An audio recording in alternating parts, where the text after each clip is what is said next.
This is the 9th Independence Day we've run. Independence Day is a symposium for independent opticians. There's no question about the fact that you are focusing on your customers.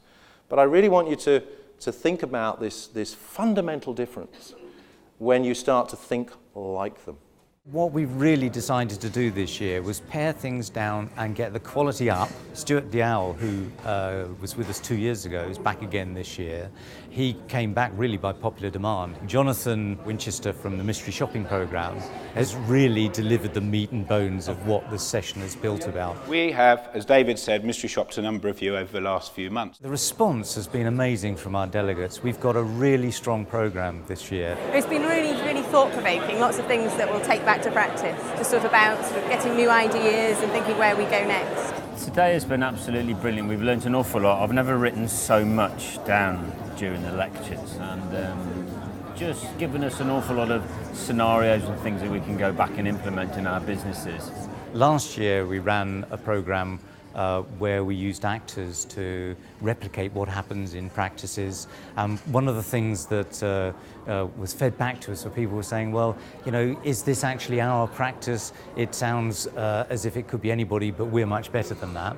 So we decided we'd commission a mystery shopping programme. So that has been done in delegates' practices. So everything we're talking about has happened in those practices this year. And that makes for a very powerful message. Why have we done this? Well, we've done this really because in your sector, you're very good technically. But when it comes to the servicing and the sales of that, and making that really stand up for the person that's going to be giving you the money, that's the stuff we've got to look at. The whole idea of the Close Encounters theme was to see it completely from a layperson's perspective. It's a fantastic event to discuss and network with other independents, and I think in particular the session this morning so far has been fantastic.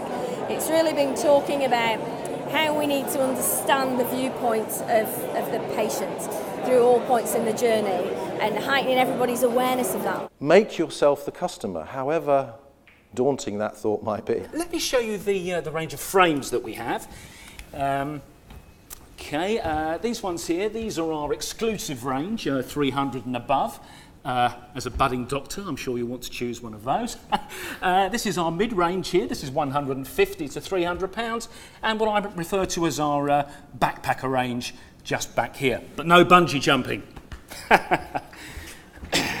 Both Nick and I are quite passionate about the actual business side of optics, and the fact that if, as an optician, you view your practice solely as an optician's practice, then you're limiting its potential dramatically. I've come every year since it started, and the most important thing is we take what we've learned today and we take it back to our practices and go through it all, and our practices have seen growth year on year for the last 5 years. I find when you come to a lot of these things, they tend to look at statistics, and there's lots of charts and all that sort of information, which doesn't really tell you that much. What we want to know is actual solutions to problems, and this is why this year's been particularly good, because we've been able to look at other ways that we can improve our practice rather than just look at the statistics which don't actually reflect what we're doing. I just can't wait to get back into work tomorrow and implement all these changes we're going to do. Next year it's going to be the same weekend. The Motorcycle Museum is already booked, and the theme is going to be slightly different next year. It's still going to be very business related. It's going to be more based on differentiation. We were originally going to go with the title Differentiate or Die, but we decided that probably was a little bit over the top. So we've changed it to Differentiate and Survive.